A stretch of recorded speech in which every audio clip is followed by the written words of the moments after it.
श्रीमद् भगवद गीता कक्षा 62 अध्याय 6 20 श्लोक हो गए थे। यहाँ पर 20वें श्लोक में कहा था कि यत्र उपरमते चित्तम निरुद्धम योग सेवया, योग सेवा से, योगानुष्ठान, योग सेवा का अर्थ है योगानुष्ठान के द्वारा जिस समय चित्त उपराम हो जाता है, उपरमते, और निरुद्धम सर्वतो निवारित प्रचारम, जहाँ उसकी गति सब तरफ से रुक जाती है। उपरमते चित्तम निरुद्धम, निरुद्धम चित्तम उपरमते, निरुद्ध हुआ चित्त जहाँ उपरति को प्राप्त हो जाता है। उपरति का क्या अर्थ है गुरुजी? उपराम होना, जैसे उपरता अस्मिन कुले व्रतानि, महावास्य में आता है कि स्कूल में जो है व्रतों का वो नहीं है बोलबाला। जो मुक्ति के 4 साधन बताए जाते हैं, विवेक, वैराग्य, षट्क संपत्ति, मुमुक्षत्व, तो उनमें भी षट्क संपत्ति में उपरति शब्द आता है। विषयों से उपरति, विषयों से हटना, उपराम होना। निरुद्धम विशेषण डाल कर कह रहे हैं कि निरुद्धम चित्तम उपरमते, तो निरुद्धि हो गया तो फिर क्या उपरमण करना? और ज्यादा उसको 2 तरफ से कह देते हैं, ऐसे तो पुनरुक्ति नहीं, उसको दृढ़ता प्रतिपादन के लिए ऐसा कहते हैं ना, रुका हुआ चित्त जब सब तरफ से हट जाता है। निरुद्धम चित्तम उपरमते सर्वतः, सब तरफ से हट जाता है। उन्होंने कहा निवारित प्रचारम, जिसका प्रचार रोक दिया गया है, गति को रोक दी गई है, ऐसा निरुद्ध चित्त उपराम को प्राप्त हो जाता है। योगानुष्ठान से जिस काल में आत्मना आत्मानं पश्यन् आत्मनि तुष्यति, आत्मना समाधि परिशुद्ध अंतःकरण के द्वारा, ये तृतीया विभक्ति है, विवेक युक्त अंतःकरण के द्वारा, निर्मल अंतःकरण के द्वारा, आत्मानं पश्यन् आत्मनि तुष्यति, अपने परम चैतन्य स्वरूप को देखता हुआ, आत्मानं पश्यन् आत्मनि तुष्यति, अपने में संतुष्ट हो जाता है, बाहर की अपेक्षा से रहित हो जाता है। मनुष्य बहुत ही ज़्यादा बाहर की अपेक्षाएं करता रहता है ना, वो मेरे से बात नहीं करता है, वो मेरे को बोलता नहीं है, वो मेरी तरफ देखता नहीं है, वो मुस्कराता नहीं है, जब मैं उसकी तरफ देखता हूँ तो मुस्कराता नहीं है, मेरे को अलग से कमरा नहीं मिल रहा है, मेरे को जो साथी कमरे में रहता है वो बहुत ही ज़्यादा वो अव्यवस्थित है। बाहर को ठीक करने के लिए बहुत ही ज़्यादा अपेक्षाएं जुड़ी रहती हैं। मेरे पास साधन नहीं है, यदि मेरे पास साधन हों, बहुत सारे साधन हो, तो मैं एकांत में कुटी बना करके गंगा के किनारे तप में अपने आप को लगा दूंगा। फिर वो उनकी तरफ नहीं देखता कि जिनके पास साधन है वो तो नहीं लगा रहे, तो वो फिर युक्ति खोज लेता है कि उनके पास दृष्टि नहीं है, मेरे पास साधन नहीं है, दृष्टि है, मेरे पास दृष्टि, सही सही दृष्टि है, उनके पास साधन तो है पर दृष्टि नहीं है, क्या करें? तो ऐसे बाहर को हम देखते रहते हैं। और ये मेरे को ऐसी व्यवस्था यदि मिल जाए, मेरे को एक कमरा हो, मैं भी सोचता था ऐसे, वही मैं आपको दोहरा रहा हूँ, ऐसे सोचता था कि एक कमरा हो, पुस्तकें हों और कोई दिखाई ना दे, बस मैं उस कमरे में बंद हो जाऊँ और बस वहीं पर रहता रहूँ। भोजन रखने वाला भी एक खिड़की से भोजन रख दे, ऐसे नहीं कि वो अंदर आकर के बात करे मेरे से। तो ये सब चीज़ें बहुत देखता है। वो कह रहा है आत्मनि तुष्यति, वो फिर उधर से निरपेक्ष हो जाता है। यहाँ पीछे भी एक बात कही ना, बड़ी सुंदर बात कही कि ज्ञान विज्ञान तृप्तात्मा कूटस्थो विजितेंद्रिय, ज्ञान विज्ञान तृप्तात्मा, ज्ञान विज्ञान से तृप्त आत्मा स्थिर, विजितेंद्रिय युक्ता इत्युच्यते योगी समलोष्टास्म कांचना। तो अपने शुद्ध मन से अपने चैतन्य स्वरूप को देखता, अपने चैतन्य स्वरूप को देखता हुआ अपने में संतुष्ट हो जाता है। निरपेक्षा सुचिर दक्षा, जैसे निरपेक्षता की बात ये कहते रहते हैं, निराश्रय बनने की बात करते रहते हैं कि इस पथ पर चलने वाले को सब आश्रय तोड़ने पड़ते हैं। एक भगवान को ही अपना आश्रय समझना या अपने आप को ही अपना आश्रय बनाना, सारे आश्रय तोड़ने पड़ते हैं। ये कहो या स्वयं को ही आश्रय के रूप में पकड़ना पड़ता है, ये कहो, एक ही बात है। भगवान का आश्रय या स्वयं का आश्रय, इसमें अंतर नहीं है, केवल शब्द भेद हैं। भगवान को आश्रय करके पकड़ना, अपने को आश्रय बनाना, ये एक ही बात है। और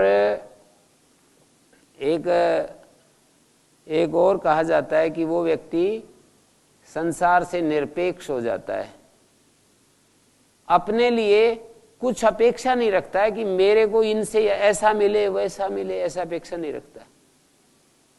और जो अपने पास है वो दूसरों को बांटने के लिए उत्सुक रहता है और उनसे कुछ चाहता नहीं है। भगवान से भी इस तरह से नहीं चाहता है कि मेरे को कोई सुविधा कर दो, मेरे मन को ठीक कर दो, मेरे मन को शांत कर दो, ये सब नहीं चाहता है। भगवान से प्यार करता है और प्यार जहां हो जाता है वहां तो सारी चीजों का समाधान हो जाता है। हमारे को प्यार तो सर्वोच्च चीज है। प्रेम होने के बाद अहंकार के लिए कोई स्थान नहीं है। प्रेम और अहंकार ये दोनों एक तलवार में दो म्यान की तरह नहीं रह सकते हैं। जैसे ज्ञान के द्वारा हमारा अहंकार शुद्ध हो जाता है, यदि हम ज्ञान की स्थिति में रहें तो अहंकार वो नहीं रहता, रूढ़ नहीं रहता है। अहंकार वो आत्म केंद्रित, स्व केंद्रित नहीं होता है। दूसरे जाएं बाहर में, मेरे को ये चीज मिलनी चाहिए। सारा भोगी जगत अहंकार केंद्रित होता है। और वो अहंकार केंद्रित, वो जो दूसरों को सपोर्ट करते हैं ना अहंकारी लोग, वो भी उसमें उनका सपोर्ट छिपा हुआ होता है कि इनका सपोर्ट करने से तेरा सपोर्ट होगा। राजनीतिक लोग सभी इसी कैटेगरी के हैं कि वो दूसरों को बढ़ाते हैं कि उस बढ़ाने में उनका सुरक्षा छिपी हुई होती है। तो अहंकार जहां होता है व्यक्ति वहां किसी से प्यार नहीं करता, वो अपने स्वयं से प्यार करता है, मानिए अपने सेल्फ से प्यार करता है। इतना ज्यादा स्वार्थ अहंकार के साथ जुड़ा हुआ होता है कि व्यक्ति इस सारे संसार को अपने लिए प्रयोग करता है। तो ज्ञान के द्वारा अहंकार शुद्ध होता है। बड़ी पते की बात, ये संत महात्माओं के सूत्र हैं जो हमें सीखने चाहिए। ज्ञान से अहंकार शुद्ध हो जाता है। योग साधन के द्वारा, चित्तवृत्ति निरोध के द्वारा हमारा अहंकार सबल होता है। हम जो काम करना चाहते हैं वो कर सकते हैं, सबल हो जाता है। हमारे लिए फिर निर्बलता के लिए कोई स्थान नहीं है। क्या करें जी, हम तो चाहते हैं, हमारा मन बिगड़ जाता है, क्या करें, संस्कार ही खराब हैं, क्या करें, हम तो चाहते हैं पर ये वृत्तियां बीच बीच में हमको तंग करती रहती हैं, क्या करें। ये सब की सब समस्याएं योग की साधना करने पर हल हो जाती हैं। इसलिए बोलते हैं योग से शक्ति मिलती है और ज्ञान से मुक्ति मिलती है और प्रेम से भक्ति मिलती है और सेवा से भुक्ति मिलती है। जो आदमी सेवा करता है उसको अपने जो उसकी अंदर कोई संकल्प उठ भी गया, सेवक का संकल्प उठता नहीं, उठ गया तो सारी समष्टि उसको पूरा करने के लिए तैयार हो जाती है। यदि ऊंचे दर्जे का कोई सेवक हो, जैसे हमारे स्वामी जी जैसे कोई व्यक्ति, उनको मैं एक बहुत अच्छा सेवक के रूप में देखता हूं। तो वो यदि किसी संकल्प को करें तो उनके संकल्प को पूरा करने के लिए सारी समष्टि तैयार हो जाएगी कि भाई इनके हो ही रहा है। कोई जमीन देता है, कोई कुछ देता है, कोई धन देता है, कोई सेवक जो होता है। कुछ लोग ऐसे होते हैं कि साधकों को मैंने देखा, वो यूं कहते रहते हैं कि जी ये व्यवस्था यदि हो जाए, व्यवस्था कहने की, इस रास्ते पर चले और उसको कहने की जरूरत पड़े कि मेरे लिए ये हो जाए, मेरे लिए ये कर दो, वो कर दो, किसी के सामने कुछ कहा सुनी करने की आवश्यकता। इसका मतलब वो व्यक्ति लेना तो चाहता है पर समष्टि को कुछ देना नहीं चाहता है।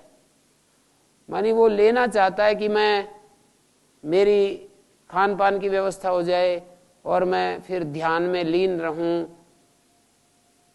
ठीक है, और लोगों से उनका संकल्प अच्छा मान सकते हैं कुछ अंश में कि जो भोगी भोग रहे हैं वो एक प्रकार से अपने को निवृत्ति के लिए तैयार कर रहा है या शक्ति संचय करने के लिए उसने इच्छा की है कि मेरे अंदर शक्ति संचय हो जाए, सामर्थ्य संचय हो जाए। योग तो शक्ति संचय के लिए होता है।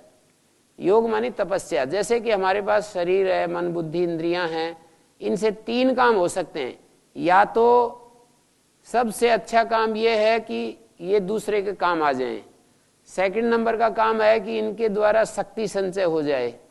और फिर दूसरा काम भी नहीं होता है तो फिर शरीर मन बुद्धि इंद्रियों से हम भोग करते हैं। फिर तो यही तीसरा काम रह जाता है। तो सेवा करना या फिर दूसरा काम है शक्ति संचय करना, सामर्थ्य अर्जन करना या फिर भोग करना। तो यहां पर ये कह दिया आत्मनि तुष्यति, अपने में तृप्त हो जाता है। ज्ञान विज्ञान तृप्तात्मा। और एक जगह निराश्रय शब्द प्रयोग किया है कि वो व्यक्ति सारे आश्रय छोड़ देता है। आश्रय जो है वो एक प्रकार से हमें इसलिए करने पड़ते हैं कि सुख की हमें लालसा होती है, असुरक्षित महसूस करते हैं, इसलिए आश्रय ढूंढते हैं। या फिर हमें भय आता है, भय को सामने देखते हुए हम कोई आश्रय ढूंढते हैं। तो वो व्यक्ति अपने में संतुष्ट हो जाता है, तृप्त हो जाता है। और आगे देखिए ये, हाँ जी, प्रणाम गुरुजी। गुरुजी, अहंकार का शुद्ध होना क्या है? अहंकार का शुद्ध होना यह है कि वो व्यक्ति किसी दूसरे को अपने से ऐसे हीन नहीं समझता है, अपनी ऊर्जा का अधिकतम प्रयोग करता है, अपने आप को भी हीन नहीं समझता और दूसरे को भी हीन नहीं समझता, अपने आप को अधिक भी नहीं समझता। एक प्रकार का जिसको आप स्वाभिमान शब्द प्रयोग करते हो वही अहंकार का शुद्ध रूप है। मानी वो ना किसी को हीन समझता है ना किसी को अधिक समझता है और अपने को भी हीन अधिक नहीं समझता। प्रभु ने जो शक्तियां दी हैं उनका अधिकतम सदुपयोग करना चाहता है। ये अहंकार का शुद्धतम रूप है, शुद्ध होना है। तो ज्ञान से अहंकार शुद्ध होता है। मैं बताता एक बात छोड़ गया। ज्ञान से अहंकार शुद्ध होता है, योग से सबल होता है, उसमें ताकत आती है। मानी हम जो करना चाहते हैं वो कर सकते हैं ना। चित्तवृत्ति निरोध होंगी तो शक्ति का भंडार फूट पड़ता है, फिर हम कमजोर और अभाव और इसमें नहीं रहते हैं, कमजोरी में नहीं रहते हैं, फिर अपार सामर्थ्य अपने में अनुभव करते हैं। ये तो वृत्तियां हमारे को कमजोर बना देती हैं। हम बाहर जो घूमते हैं, बाहर की तरफ दौड़ लगाते हैं, उसके कारण से हमारी वृत्तियां हमको कमजोर कर देती हैं। सबल होता है और प्रेम से अहम का नाश हो जाता है। ये विशेष बात है। जो प्रेम तत्व है वो हमारे अहम का नाश कर देता है। ज्ञान शुद्ध करता है, योग उसको सबल बनाता है। और ज्ञान शुद्ध इस तरह से करता है कि वो ज्ञान के द्वारा वो देख लेता है कि सभी में वही तो आत्मा है। उसको असली बोध हो जाता है, सब में वही एक ही तो आत्मा है, तो किस अर्थ में ऊंचा नीचा है। तो जैसे दूसरे हैं वैसे ही तू है। अहम तो बना रहता है पर वो अहम जो है किसी के लिए खतरा पैदा नहीं करता। वो जो हमारा अहंकार दूसरे के लिए खतरा बना रहता है। जैसे एक बिजनेसमैन होता है तो उससे दूसरे बिजनेसमैन डरते रहते हैं। राजनीतिक जो होता है उससे दूसरे राजनीतिक लोग डरते रहते हैं। और एक खिलाड़ी है तो दूसरे खिलाड़ी डरते रहते हैं। तो सब जगह ये कंपटीशन में लगे रहते हैं ना। तो अहंकार जब शुद्ध होता है तो वो सबको एक प्रकार से कि ठीक है भाई, आप भी दौड़ो मैं भी दौड़ूंगा, आप भी पूरी ताकत लगाओ मैं भी लगाऊंगा, इसमें क्या है। और ये कुदरत ने, भगवान ने जो भी नाम दो, ये शक्ति दी है तो हम सबको दौड़ना चाहिए, दौड़ो सभी। तो ये अहंकार का शुद्ध रूप है कि किसी को हानि ना पहुंचाए वो। और ये तो अहंकार जब बिगड़ा हुआ होता है तो वो तो हानि उसका एक काम है, वो लाभ भी उतने ही अंश में करता है जिससे कि उसका लाभ हो। और प्रेम के जागरण होने पर तो अहंकार को जगह ही नहीं मिलती है। तो हमारा सर्वोच्च जो जीवन का जो उच्चतम जो रूप है वो यही हो सकता है कि प्रेम का जागरण हो जाए। ज्ञान से हमारे अंदर एक प्रकार का असंगता आती है और उस परम सत्ता के साथ एकत्व का अनुभव होता है। और प्रेम के बाद तो अभिन्न हो जाते हैं हम उसके साथ। एकत्व का मतलब समानता का अनुभव होता है, समानता में थोड़ा भेद रहता है, और अभिन्न हो जाए तो भेद ही खत्म हो जाता है। समानता में ऐसा कहा जाता है ना कि तुल्यता, समानता में कुछ भिन्नता जरूर रहती है। तो ज्ञान के द्वारा बोध पैदा होता है, और बोध हमको एक जैसा दिखाता है। एक शब्द संख्यावाची भी होता है और एक शब्द समानवाचक भी होता है। तो हम एक जैसे हो जाते हैं। हम माने जीवगण उस परम सत्य के साथ एकत्व अनुभव करते हैं, अर्थात हम भी वैसे ही हैं जैसे वो है। ये जो है बोध की स्थिति है, समानता का अनुभव करना। और प्रेम होने के बाद तो समानता क्या है, फिर तो हम अभिन्न हो जाते हैं। वहां पर द्वैत के लिए जगह ही नहीं है कि वो भी वैसा ही है मैं भी वैसा ही हूं, ऐसा थोड़ी होता है। अभिन्न हो जाते हैं फिर तो। किसी का गुरुजी अगर हम बहुत सम्मान करते हैं, लेकिन उसके प्रति हमारा अगर मन में अहंकार किसी भी तरीके का आ रहा है, तो इसका मतलब हमारे अंदर वो प्रेम अभी नहीं है। हम कुछ चाहते हैं, कुछ अपने उसके सम्मान से हमारा कद यदि ऊंचा होता है तो प्रेम कहाँ है। हम उसका प्रयोग कर रहे हैं अपने आप को बढ़ाने के लिए। किसी का हम सम्मान करते हैं और उस सम्मान से हमारा कद यदि ऊंचा होता है, सम्मान तो ऐसा होता है ना जैसे कोई भी निर्धन है उसकी तरफ भी दृष्टि, कम से कम कुछ नहीं कर सकते हैं तो करुणा की दृष्टि तो आ सकती है ना। मैं तो आजकल एक बात देखता हूं, पहले तो नहीं जाता था ध्यान, पर जैसे कुत्ते आदि मिलते हैं रास्ते में चलते फिरते, तो मैं तो रोटी राटी तो नहीं देता हूं कि उनको रोटी बांटता रहूं, ऐसा काम तो नहीं करता। पर मेरे मन में ऐसा आता रहता है कि इनका बेचारे का पेट भरना चाहिए, ऐसा भाव ला सकता हूं ना। कोई व्यक्ति यदि भूखा दिखाई दे तो हम भाव तो लाने में कोई दिक्कत नहीं है ना, वस्तु देना जरूरी नहीं है, भाव बनाना, इससे उसका लाभ हो ना हो हमारा लाभ, हमारा चित्त शुद्ध हो जाता है। तो इसका अर्थ ये नहीं कि हम स्वार्थी हो गए, हम उसको शुद्ध करके, अपने चित्त को शुद्ध करके इस समष्टि में बाधा रहित होकर के जीना चाहते हैं, समष्टि का भला करना चाहते हैं। हम इस समष्टि में जो हम जीवन जीना चाहते हैं वो ऐसा जीवन चाहते हैं जिससे कि हमारा जीवन इस समष्टि के लिए उपयोगी हो जाए। यही उपयोगिता है कि हमको जो दिखे उसके प्रति हमारा करुणा आ जाए, दुखी के प्रति करुणा। और यदि कोई सुखी है तो उसके सुख में हम भी सुख अनुभव करें कि बहुत अच्छा है ये आदमी, अपना मस्त है। एक तो होता है उसकी दृष्टि से सुखी देखना, एक होता है हम अपनी दृष्टि से उसको सुखी देखते हैं। दो तरह की बात हो सकती है। जैसे कि कोई आदमी बहुत ही ज्यादा अपना संसारी कामकाज में, व्यवहार में बड़ा मस्त है जैसे, तो उसको देख करके दो बातें आ सकती हैं। हमारी दृष्टि से ये बड़ा बेचारा कितना भोगों में डूबा हुआ है, और उसकी दृष्टि से देखें बड़ा आनंद है, तो उसकी दृष्टि से देखें तो हम प्रेम कर सकते हैं उसके साथ। और यदि हमारी दृष्टि से हमें दिखता है कि ये बेचारा बड़ा दयनीय, दया का पात्र हो रहा है, तो हम करुणा कर सकते हैं। हम ऐसा सोच सकते हैं कि भाई ये बेचारा कितना, बेचारा कह सकते हैं, अंदर ही अंदर, सुनाने की जरूरत नहीं है, ये तो फिर झगड़ा हो जाएगा। यदि हम किसी को कुछ सुनाएं और उसको हीन बताएं और उसको बेचारा कहें और उसको ऐसा कहें, ये तो फिर रास्ता अलग हो गया।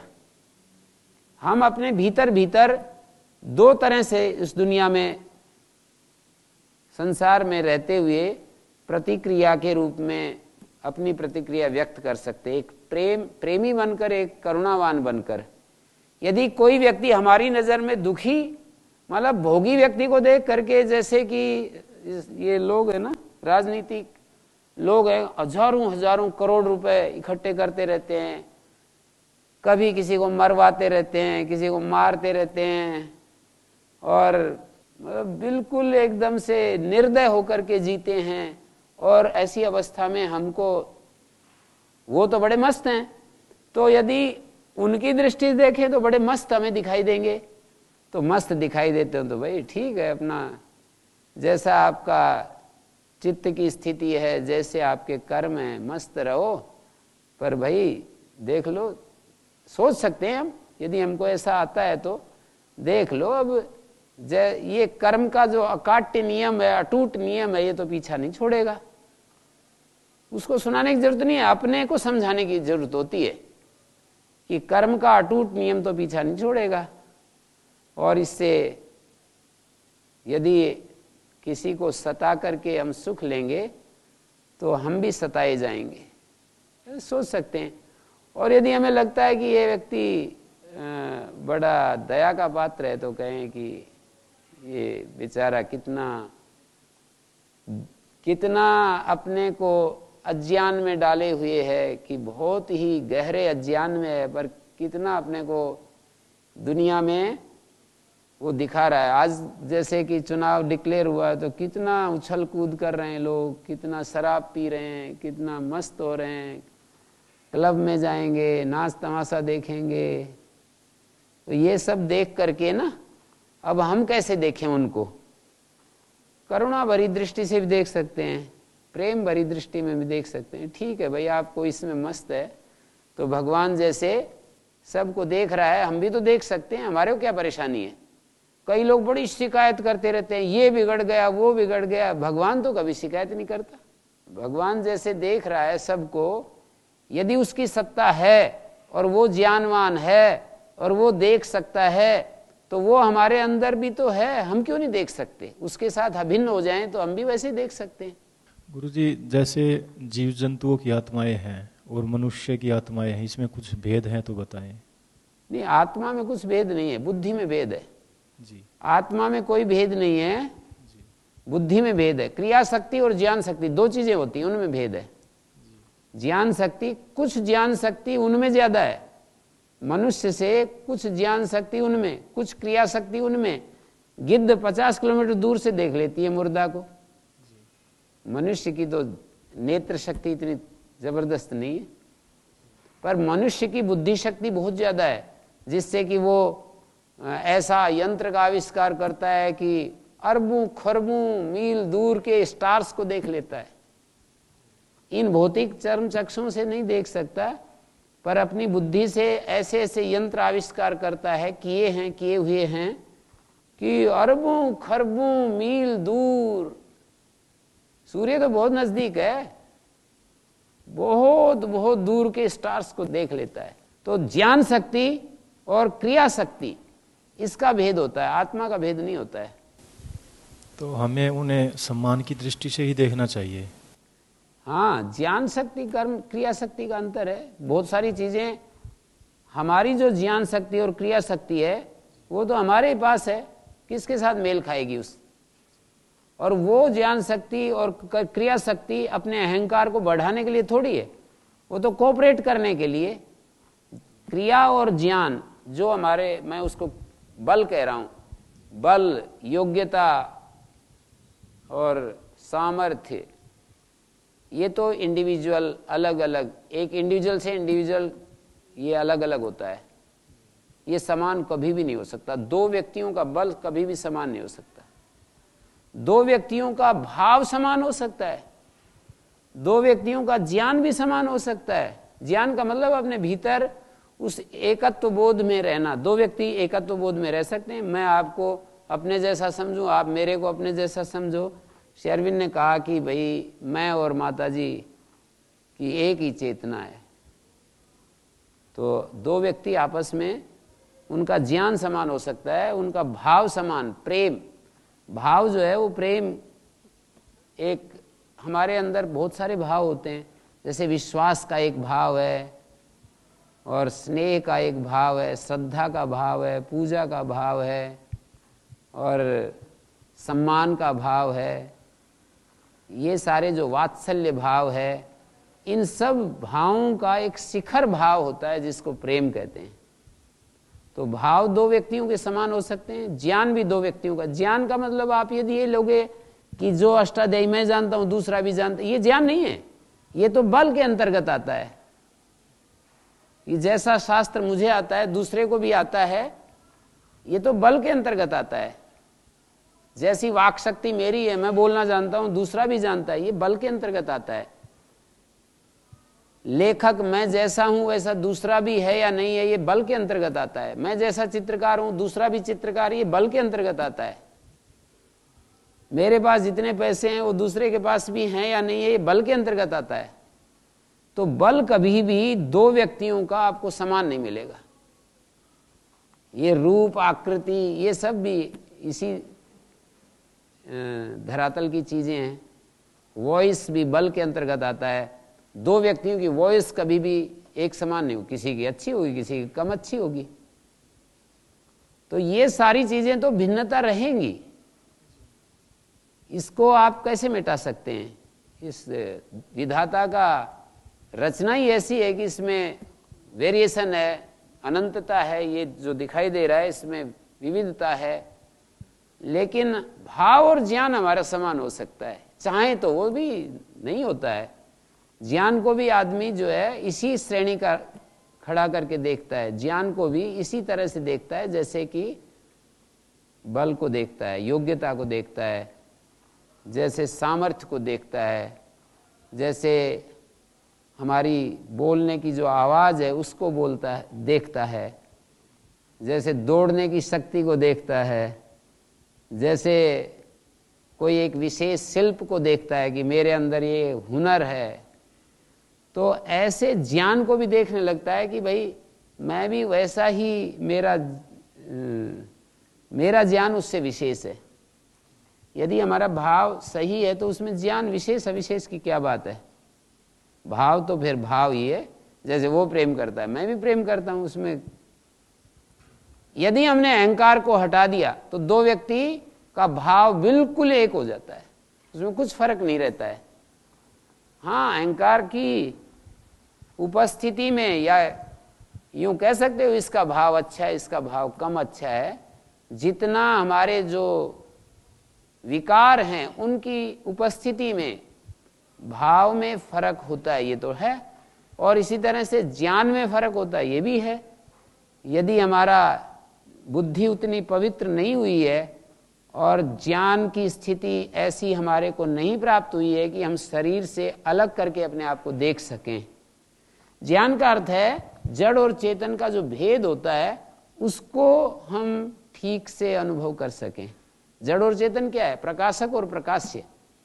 एक ऐसा तत्व है हमारे भीतर जो प्रकाशित कर रहा है और दूसरा तत्व ऐसा है जो प्रकाशित हो रहा है। प्रकाशक और प्रकाश्य का जो भेद है इसको अनुभव करना, ये ज्ञान का तात्पर्य होता है। तो यदि कोई इस स्थिति में जा सकता है तो दूसरा भी ऐसा ही हो सकता है। बल में एक जैसे नहीं हो सकते, गुणों में भी एक जैसे नहीं हो सकते, मैं ये कहूंगा। चरित्र में भी एक जैसे नहीं हो सकते हैं। दो व्यक्तियों का चरित्र एक जैसा नहीं हो सकता है।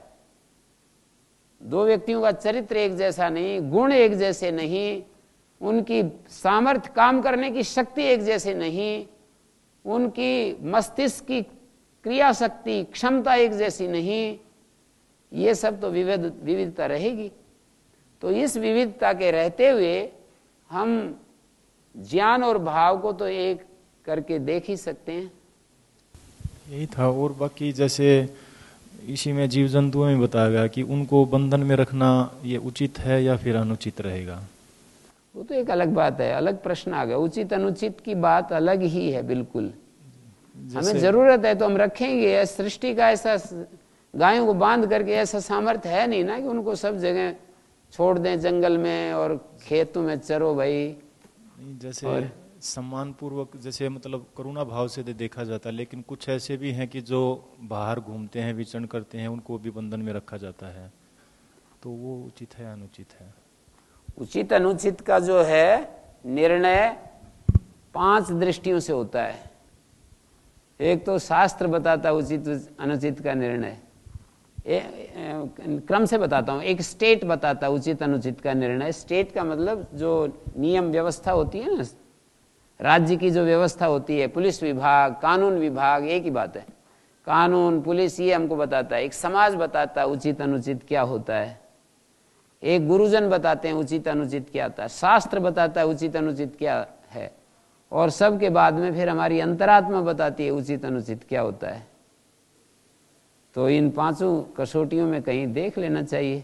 इनका विरोध तो कुछ ऐसा है नहीं आपस में कि टकराती हैं ये दृष्टियां, पर एक अवर दृष्टि है, ऊंची ऊंची चलती जाती हैं। जैसे कि स्टेट जिनको उचित अनुचित ठहराती है, समाज उससे थोड़ा और आगे बढ़ जाता है। उचित अनुचित के जो पैरामीटर समाज के कुछ अलग हैं। स्टेट का पालन करना चाहिए, उचित अनुचित में स्टेट के नियमों का पालन करना चाहिए। कोई गलत लगता है तो उनको बदलवाओ, राजाओं से कहो कि इनको बदलो, पर बने हुए नियमों को ऐसा समझ करके ये गलत नियम है इसलिए हम नहीं पालन करेंगे, ये तो फिर गलत बात है। समाज के गलत नियमों को ये समझ करके कि ये गलत नियम बना रखे हैं हम, ऐसे मेरे को बहुत सारे लोग मिले हैं। ये तो अपने को धोखा देने वाली बात है। हम भी ऐसे सोचते थे कि गलत नियम है। एक साधु बोले कि सरकार को हमारी व्यवस्था करनी चाहिए इसलिए मैं तो टिकट नहीं लेता। तो ये जो दृष्टि है, ये दृष्टि तो ठीक नहीं है। स्टेट के नियमों का पालन करो, फिर समाज के नियमों का पालन करो, फिर उसके बाद गुरुजन जो बताते हैं उसका पालन करो, उसके बाद शास्त्र जो कुछ कहते हैं उसका पालन करो, और फिर अंतरात्मा 5वें स्तर पर आती है हमारी अंतरात्मा। वो भी बताती है उचित क्या अनुचित क्या। तो विवेक जो हमारे पास है और हमारी अंतरात्मा क्या कहती है, विवेक जो है ना वो इन सब से जागृत होता है। जागृत विवेक वाले को अंतरात्मा कुछ बताएगी। जिसका विवेक सोया पड़ा है अभी वो नहीं बता सकता है, तो नहीं बता सकता है तो 4 और हैं उसके पास, उनसे लाभ उठाओ स्टेट के द्वारा। फिर गुरुजन और शास्त्र भी ऐसे। कोई दिक्कत ये होती है कि इनके 5 के अच्छे रूप भी हैं और थोड़े सामान्य रूप भी होते हैं। ऐसे गुरुजन भी, किसी का गुरुजन का स्तर बहुत ऊंचा होता है, किसी के सामने जो गुरुजन है वो सामान्य है, मध्यम है, वो कई लेवल के होते हैं गुरुजन भी। तो जैसे लेवल का है उसको तो फिर वो तो देखो भोगना ही पड़ेगा। जिस तरह के समाज में व्यक्ति जी रहा है, तो वो समाज यदि सामान्य नियम है और नीचे दर्जे के नियम है तो उनको तो झेलना ही पड़ेगा। स्टेट के नियमों को भी झेलना ही पड़ेगा जैसे हैं उसके नियम। ऐसे गुरुजन, जिन गुरुजनों से हमारा संपर्क होता है, यदि वे प्रथम कोटि के हैं तो लाभ मिलेगा, मध्यम कोटि के हैं तो मध्यम लाभ मिलेगा, तीसरी श्रेणी के हैं तो ज्यादा विभाग नहीं कर रहा। वैसे तो बहुत सारे, ये जो है ना सत्य रूपी पर्वत एक वर्टिकल चीज है, पहाड़ की तरह है। तो कोई कहीं खड़ा है, कोई कहीं खड़ा है, कोई कहीं खड़ा है। तो जिस अनुशासन में हम हैं वो अनुशासन बिल्कुल हमारे अग्रणी पुरुषों का बड़ा शुद्ध है, उनका जीवन बड़ा निर्मल है, पवित्र है। किन चीज़ों को महत्व देते हैं, अमहत्व देते हैं, तो हमें लाभ मिलेगा। नहीं तो देखो उनके अनुगामी हैं तो फिर हमें भी झेलना ही पड़ेगा वो असत्य का जो सारा जो सिस्टम है, हमें भी पकड़ेगा वो। इसी तरह से जो शास्त्र होते हैं वो भी सामान्य स्तर के भी होते हैं। कोई भी लिखित पुस्तक को हम शास्त्र यदि कह देते हैं और पुस्तक में जो कुछ लिखा है उसका अनुसरण करते हैं तो वो बहुत ही सामान्य स्थिति का भी मिलेगा और मध्यम स्थिति का भी, बहुत उत्तम कोटि के भी, श्रीमद् भगवत गीता जैसा। और फिर उनकी व्याख्याएं, ये एक बड़ी समस्या है कि जो शास्त्र होते हैं उनकी जो व्याख्याएं हैं वो व्याख्याएं हमको अलग अलग, क्योंकि हमारी विवेक क्षमता, बुद्धि क्षमता, भाषा की क्षमता वो हमारे पास है नहीं। और जिस स्तर पर, जैसे श्री अरविंद का एक काव्य है, बहुत ही उत्कृष्टतम काव्य बोला जाता है, सावित्री महाकाव्य बोलते हैं, विशुद्ध आध्यात्मिक ग्रंथ है। तो उसको समझने के लिए उतना ज्यादा हमारा भी चेतना का लेवल चाहिए ना, भाषा भी चाहिए और चेतना का लेवल भी चाहिए। नहीं तो ऐसा लगेगा पता नहीं क्या कह रहे हैं, यही समझ में नहीं आएगा, ये कहना क्या चाहते हैं। ये बात हमारे को बार बार अनुभव होगी कि ये पता नहीं चल रहा है कि ये कहना क्या चाहते हैं। तो देखो, शास्त्र कोई भी लिखा है, जितनी ऊंची स्थिति का है, हमारे को उसका लाभ मिलता है, पर हमारे को भी अपने को अपलिफ्ट करना पड़ता है फिर उसके साथ ट्यून मिलाने के लिए, ट्यूनिंग के लिए। और अंतरात्मा भी ऐसे ही है। कोई आदमी अपने अहंकार की वाणी को ही अंतरात्मा की आवाज कहता रहता है और अपने को, दूसरों को धोखा देता रहता है। मेरी आत्मा की आवाज ऐसी है। आत्मा की क्या आवाज है? जितना आत्मा तो वो आवाज देती है जितना हम इन शास्त्र से, गुरुजनों से उसको जितना शुद्ध कर लेते हैं, विचार के द्वारा, श्रवण मनन के द्वारा, और जीवन को बहुत ही गहराई से अपनी उस बढ़ी हुई भूख के द्वारा जितना हम परिशुद्ध कर लेते हैं अपने अंतःकरण को। यहां आया था ना, आत्मना समाधि परिशुद्धेन अंतःकरणेन, 20वें श्लोक में आया था। समाधि से परिशुद्ध, एकाग्रता से परिशुद्ध अंतःकरण। तो जब हम इतना शुद्ध कर लेते हैं तब हमारे को अंतरात्मा की आवाज सही सही मिलती है। तब वो कहती है कि ऐसे करो। नहीं तो एक बाल्यकाल से जो किसी परंपरा में जी रहा है, बड़ा हो गया, तो उसको तो वही अंतरात्मा की आवाज दिखाई देगी। उसको कभी भी ऐसा आएगा ही नहीं कि तू कुछ गलत कर रहा है। पर शुद्ध होती जाएगी तो अंतरात्मा में कुछ आवाज अलग अलग प्रकार की सुनाई पड़ने लगेंगी। और बड़ा विचारों का कोलाहल रहता है हमारे भीतर। उस कोलाहल में धीमी आवाज कहां सुनाई देगी? जैसे यहां पर बहुत बड़ा, यहां पर कोई पास में शोर होने लगे, तो मेरी आवाज मान लीजिए उससे बिल्कुल धीमी पड़ जाए तो आपको सुनाई नहीं देगा। बहुत जोर से आवाज होने लगे चारों तरफ तो आपको मेरा शब्द सुनाई नहीं देगा बिल्कुल। ऐसे ही हमारे अंदर अपनी इच्छाओं का कोलाहल और बड़ी जबरदस्त वो चल रहा है भीतर, तो उसमें आत्मा की आवाज कहां सुनाई देगी? आत्मा की आवाज बड़ी धीमे से, धीरे से हमारे को, हमारे भीतर उठती है, बड़े धीमे से। और धीमे से इच्छाओं की जो आवाज है, इच्छाओं का जो कोलाहल बड़े वेग से उठता है और निरंतर उठता रहता है, तो उसमें हमारे को पता ही नहीं चलता। तो ये पांचों बताए, पर इसका ऐसे है, उचित अनुचित का तो विश्लेषण अब ये है, इन सब चीजों को कैसे देखते हैं। आगे 21वें श्लोक में कहा, सुखम आत्यंतिकम यत् तद् बुद्धिग्राह्यम अतीन्द्रियम वेत्ति यत्र न चैवायम स्थितश्चलति तत्वतः। आत्यंतिक सुख जिसको कहते हैं, बुद्धि के द्वारा ही जिसको हम ग्रहण करते हैं, जो अतीन्द्रिय है, बुद्धि मानी विवेक के द्वारा जिसको हम ग्रहण करते हैं। बुद्धि का अर्थ एक रीजनिंग भी होता है, वो तर्क बुद्धि होती है, और एक उससे ऊपर और एक उत्कृष्ट बुद्धि होती है।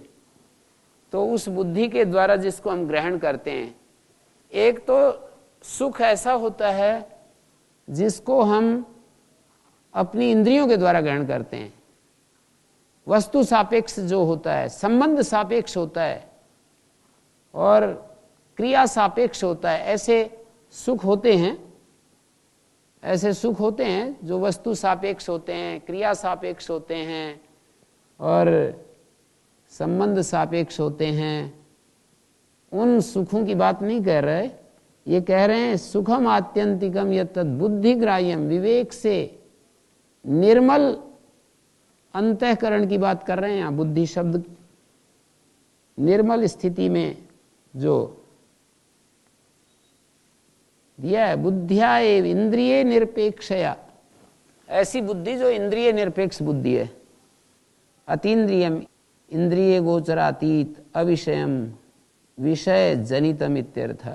सुखम आत्यंतिकम यत्तद् बुद्धिग्राह्यम अतीन्द्रियम वेत्ति अनुभवति यत्र यस्मिन काले, ऐसे सुख का अनुभव करती है जिस काल में, और ये विद्वान आत्मस्वरूप में स्थित हुआ तत्वतः न चलती, तत्वतः तत्व स्वरूप से हटता नहीं है, च्युत नहीं होता है, विकार को प्राप्त नहीं होता, परिणाम को प्राप्त नहीं होता, न च्यवते न परिणमते, उसका जो अपना स्वरूप है वो परिणाम को प्राप्त नहीं होता। कैसे हमारा चित्त परिणमित होता है, इसको थोड़ा अध्ययन करने की जरूरत है और इसको अपने ऊपर ऑब्जर्व करने की जरूरत है कि चित्त का परिणाम कैसे होता है। इसको कदम कदम पर देखने की जरूरत है। आप देखने लगेंगे तो बड़ा इंटरेस्टिंग है ये सब्जेक्ट, और आपको पता लगेगा कि देखो ऐसे होता है ये चित्त का परिणाम। माने किसी सुख कारक भोजन को देखोगे तब कैसा उसमें परिणाम आएगा, जिसमें हमारी रुचि नहीं है ऐसे भोजन को देखे, एक एक इंद्रिय के साथ जुड़ा हुआ है ये परिणाम। आंख के साथ रूप का, आप यौवन को देखेंगे तो अलग परिणाम घटित होगा चित्त के अंदर, और किसी बूढ़े को देखेंगे तो बूढ़े को देखेंगे तो फिर अलग हमारे चित्त में परिणाम होता है, और युवा को देखेंगे तो अलग परिणाम होगा। इसी तरह से कानों को विषय को भी ले लीजिए, त्वचा का ले लीजिए, पत्थर को स्पर्श करेंगे अलग, कांटों को स्पर्श करेंगे अलग, बूढ़े आदमी को छुओगे अलग, नौजवान को छुओगे अलग, ये सारे परिणाम होते हैं, ये चित्त के अंदर परिणाम होते हैं इंद्रियों के माध्यम से। और ऐसे ही इंद्रियों को छोड़ दो, अब पांचों इंद्रियों को छोड़ दो, मन के अंदर केवल, जैसे कि आज किसी को ऐसा सुनाई पड़ रहा है कि हमारी पार्टी जीत गई, तो एक अलग प्रकार का परिणाम होता है, और दूसरे हमारी पार्टी हार गई, उनके अंदर जो चित्त का परिणाम हो रहा है वो अलग प्रकार का है। और कोई हमारा सम्मान करता है, अलग प्रकार का चित्त का परिणाम होता है, कोई अपमान हमारा करता है और उस समय देखेंगे तो चित्त का परिणाम अलग होगा। ये सारे परिणाम है चित्त के देखने के हैं परिणाम। हाँ जी, क्या पूछ रहे हैं? गुरुजी, जो मन का परिवर्तन है एकाग्रता से कहीं और चला जाता है, तो वो भी चित्त का परिणाम है? सब परिणाम ही तो हैं। चित्त की एक स्थिति से दूसरी स्थिति होना, उत्पन्न होना, ये सब परिणाम ही है। चित्त में निरंतर परिणाम चल रहा है। और इन्होंने क्या बता दिया? यत्र न चैवायम तत्वतः चलती, चित्त में परिणाम ही नहीं होता इसका। संसार को देखता है, संसार की बातें सुनता है, छूता है, और कहीं सम्मान होता है, कहीं अपमान होता है, कहीं लाभ होता है, कहीं हानि होती है, कहीं हर्ष होता है, कहीं शोक होता है, कहीं सुख होता है, कहीं दुख होता है, कितने सारी विषमताएं सामने से आती हैं, पर उसका चित्त तत्वतः न चलती, न परिणमते, न प्रच्यवते, उसमें कोई विकार नहीं आता, परिणाम नहीं आता। विकार का अर्थ परिणाम होता है, बदलना, बदलता नहीं, शांत रहता है। जैसे अभी बस ज्ञान की स्थिति में हो आप लोग, तो इस समय बस ज्ञान में है, कोई दूसरी बात नहीं आ रही, परिणाम होता रहता है। इसको देखना चाहिए बड़े ध्यान से। किसी को सूचना मिलती है तेरा बेटा बड़ी परीक्षा में पास हो गया, तो उस माँ को सुन करके, उसके पिता को सुनकर अलग परिणाम होगा। फेल हो गया, अलग परिणाम होगा। असफलता में अलग चित्त का परिणाम होता है, सफलता में अलग होता है। इंद्रियों के विषयों को साथ जोड़ करके भी देख सकते हो, और 5 इंद्रिय विषयों से अलग हट करके भी देख सकते हो। चित्त का परिणाम इंद्रिय सापेक्ष भी है, इंद्रियों से अलग हटकर मान सम्मान, जय पराजय, हानि लाभ, ये सब चित्त के परिणाम इनमें भी होते हैं, पर वो 5 इंद्रिय विषयों से अलग हट करके होते हैं। गुरुजी, चित्त की मूल प्रकृति क्या है? शांत होना या चंचल रहना? 3 है उसकी मूल प्रकृति। ज्यादा तो सात्विक प्रख्यारूपम ही चित्त सत्वम ऐसे कहा है। ज्ञान रूप है चित्त, पर वो रजोगुण तमोगुण से युक्त होता है तो उसको अलग चीजें अच्छी लगती हैं। केवल तमोगुण से युक्त होता है तो अलग चीजें, अधर्म, अज्ञान, अवैराग्य, अनैश्वरी, ये सब अच्छा लगता है। और जब थोड़ा सा मामूली रजोगुण होता है तो उसमें धर्म, ज्ञान, वैराग्य, ऐश्वर्य होता है। बिल्कुल रजोगुण तमोगुण हट जाए तो विवेक प्रतिष्ठ हो जाता है, विवेक ख्याति से युक्त होता है, ऐसा होता है। आत्मा की जैसे मूल प्रकृति प्रकाशमय है और ज्ञानपूर्ण है, तो चित्त भी शुद्ध हुआ चित्त जो है आत्मा के जैसा ही है, शुद्ध हुआ, पर शुद्ध तो हो पहले। ये जो जितने परिणाम होते हैं वो अशुद्ध चित्त में होते हैं, शुद्ध होने के बाद तो परिणाम होगा ही नहीं, वो तो एक रस बना रहेगा। ये अंतिम चीज बता दी इन्होंने, सुखम आत्यंतिकम यत् तद बुद्धि ग्राह्यम अतीन्द्रियम वेत्ति यत्र न चैवायम स्थितश्चलति तत्वतः। जहां तत्वतः है उसमें कोई विकार नहीं आता है, निरंतर सतत परिणाम में चलता रहता है। आप लोग इसको अध्ययन करने लगेंगे ना अपने चित्त के परिणाम का, तो घबराने की जरूरत नहीं है, भागने की भी जरूरत नहीं है। आप एकदम अपने को कभी ये टाइटल देने लगो हमारे तो बस की बात नहीं भाई, ये तो बड़ा खतरनाक काम है इसका। एकदम निराशा सामने आ जाए और फिर आप इस रास्ते को ही छोड़ बैठें, तो ऐसा नहीं है। मानी अपनी स्थिति को आप देखिए और उसको फिर साक्षी बनकर, विटनेस बनकर देखने का प्रयास कीजिए। ये परिणाम आ रहा है, इस परिणाम के पीछे एक ऐसी शांत चेतना है जिसमें कोई परिणाम नहीं। चित्त में तो परिणाम हो गया, पर उसके पीछे एक और शांत चेतना विद्यमान है जो बिल्कुल तटस्थ, विटनेस, साक्षी बनी हुई है। तो यहां पर ये बात कही इन्होंने, आत्यंतिक को कहते हैं अनंत, आत्यंतिकम अत्यंतम एवं आत्यंतिकम, अनंत जो सुख है, सुखम आत्यंतिकम यत्, अनंत सुख, ऐसे इसका अर्थ किया है। बुद्धिग्राह्यम अतीन्द्रियम, अनंत, अंतम, अंतहीन सुख होता है। वेत्ति यत्र न चैवायम, जब जिस स्थिति में यह अनुभव करता है, स्थितश्चलति तत्वतः, और तत्व से बिल्कुल नहीं विचलित होता है। और अगली बात भी बड़ी सुंदर कही, यम लब्ध्वा च परम लाभम मन्यते नाधिकम ततः, जिस स्थिति को प्राप्त करके उससे बड़ी कोई और पाने के लिए चीज ही नहीं बचती। यम लब्ध्वा अपरम लाभम न मन्यते ततः अधिकम, उससे ज्यादा कोई और उसको पाने के लिए चित्त की जो निर्मल अवस्था है और बुद्धिग्राह्य जो अतीन्द्रिय सुख है, और जब वो बिल्कुल शांत हो जाता है और उसमें कोई परिणाम नहीं होता है, तो ये यम लब्ध्वा, जिसको पाकर के यम आत्मलाभम लब्ध्वा, चित्त जब ऐसा निर्मल हो जाता है, उसके लिए ये कहा है वहां वही विभूतिपाद का अंतिम सूत्र, सत्व शुद्ध सत्व पुरुषयो शुद्धि साम्य कैवल्यम, सत्व और पुरुष का जो शुद्धि की समानता, पुरुष जितना शुद्ध हमारा चित्त शुद्ध हो जाता है, तब ये कैवल्य की स्थिति आती है। उसी को यहाँ कहा यम लब्ध्वा परम लाभम, जिसको प्राप्त करके कोई अपर लाभ, कोई और लाभ उससे ज्यादा नहीं दिखाई देता। यस्मिन् स्थितो, और जिसमें स्थित होकर के गुरुणा भी दुखे न विचार लेते, बड़े भारी दुख से भी जो चलायमान नहीं होता है। ऐसे महान पुरुषों के दृष्टांत हैं, उदाहरण हैं कि शरीर के स्तर पर जो दुख होते हैं बड़े कष्टदायक होते हैं। यूं कहते हैं, किसी से बात करते हैं तो यूं कहते हैं, मन के दुखों को तो हम पार कर सकते हैं, शरीर के दुख पार नहीं होंगे। कि मन के जो कष्ट हैं उनसे तो हम पार पा सकते हैं, जैसे भाई कोई मर जाए, कोई जी जाए, कोई लाभ हो जाए, कोई अपमान कर दे, कोई सम्मान कर दे, कोई हर्ष शोक का जय पराजय का कोई प्रसंग आ जाए, इनको तो हम पार कर सकते हैं, ऐसे बोलते हैं। पर भाई पेट में दर्द हो बहुत तेज, या आंख में दर्द होने लगे, या कहीं पैर में कहीं कुछ हो जाए, तो वो वाले कष्ट जो है ना, उनसे पार पाना बड़ा मुश्किल है। तो यहां तो ऐसे ही कह रहे हैं कि गुरुणा भी दुखे न विचाल्यते, जिसमें स्थित हुआ बड़े भारी दुख से भी वो विचलित नहीं होता, उसमें भी वो शांत बना रहता है।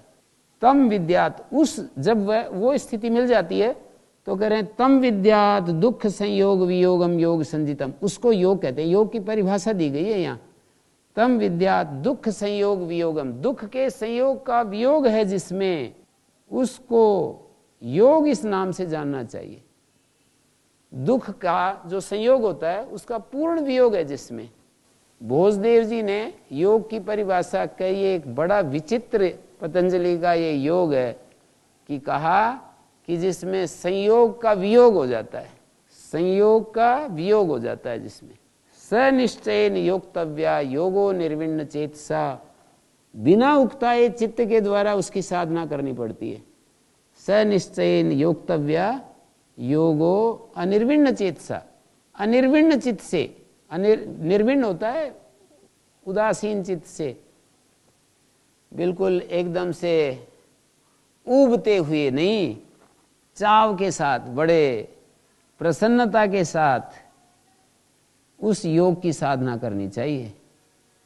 जैसे कि माताएं बच्चों का लालन पालन करती हैं ना, कभी उकताती नहीं है बिल्कुल, चाहे कितना ही बच्चे गड़बड़ करें, कितना ही समस्या पैदा करें, उनका ऐसे नहीं कि ये मर क्यों नहीं जाता, ऐसे शब्द नहीं निकलते।